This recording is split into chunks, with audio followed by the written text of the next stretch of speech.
Welcome to Padmaja Reddy kitchen. ఈరోజు తయారు చేయబోయే రెసిపీ పచ్చిమిరపకాయలు టమాటా పచ్చడి అండి. అప్పటికప్పుడు ఇన్స్టెంట్గా తయారు చేసుకునేది. అది చాలా బాగుంటుంది.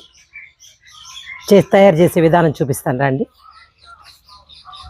ఈ పచ్చడికి కావాల్సిన పదార్థాలండి: పచ్చిమిరపకాయలు, టమాటాలు, ఉల్లిపాయ, కరివేపాకు, కొంచెం చింతపండు అండి. ఈ పదార్థాలు కావాలి ఈ పచ్చడికి. చూడండి, ముందుగా పాన్ పెట్టి అందులో కొంచెం ఆయిల్ అండి, ఒక హాఫ్ స్పూన్ వేసుకుంటే చాలు. కొద్దిగా ఈ పచ్చిమిరపకాయలన్నిటినీ ఇలా హాఫ్గా తుంచేసుకోవాలండి. ఎందుకంటే ఒకటేగా వేసేసామనుకో అవి ఈ పగిలినట్టుగా మనకి వాటర్ ఇట్ రావడం ఇబ్బంది అవుద్ది, ఆయిల్ పడ్డం. అందుకని ఇలా వేసుకోవాలా. అలా ముక్కలు చేసేసుకుంటే బాగా ఇలా వాడిపోద్దండి. బాగా అంటే వాడడం అంటే బాగా ఫ్రై అయిపోయింది. చూడండి, ఈ రకంగా మనం ఫ్రై చేసుకోవాలండి. ఫ్రై చేసుకున్న తర్వాత మిగతా ఇంకా దాంతో ఏం ఆయిల్ వేయబడలేదండి. అదే పాన్లో ఒక 2 టమాటాలు ముక్కల్ని చేసుకొని ఇలా కొంచెం మెత్తబడేటట్టు వేయించేసుకోవాలండి బాగా. చూడండి, ఇవి కూడా మెత్తబడ్డాయి. ఇవి కూడా పక్కన తీసి పెట్టేసుకుంటాము. ఇలా మెత్తబడితే ఈ పచ్చడికి బాగా టేస్ట్గా ఉంటాయండి.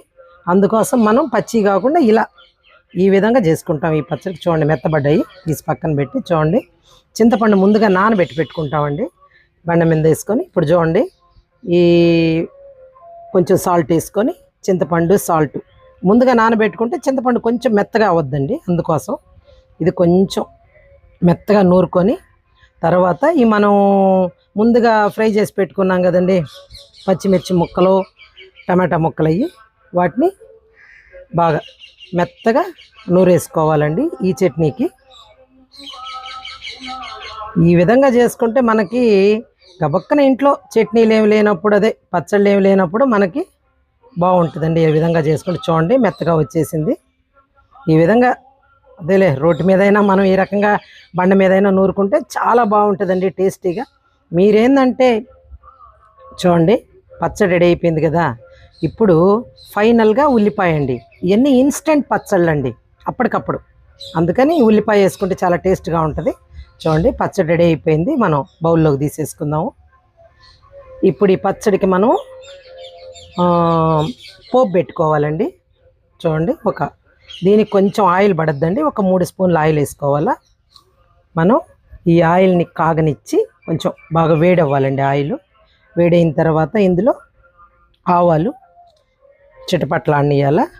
ఇప్పుడు ఇందులోనే పచ్చెనగపప్పు,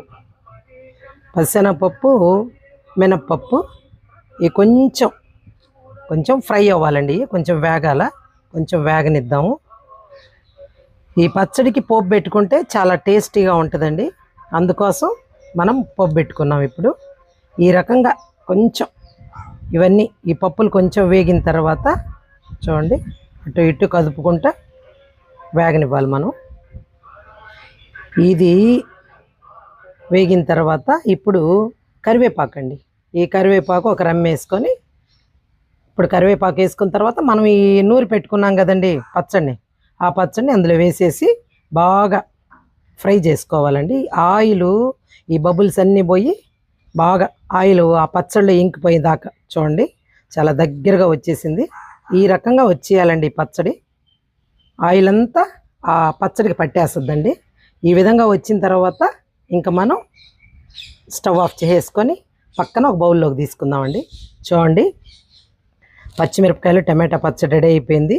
ఈ పచ్చడి చాలా బాగుంటుందండి. ఎప్పుడన్నా మనకి ఇంట్లో కూరలు గీరలు లేనప్పుడు ఎప్పుడైనా మజ్జిగలోకి నంచుకోవాలన్నా చాలా బాగుంటుంది. ఈ విధంగా మీరు కూడా ఒకసారి ట్రై చేయండి. మా వీడియోస్ నచ్చినట్టయితే సబ్స్క్రైబ్ చేయండి, బెల్ ఐకాన్ ప్రెస్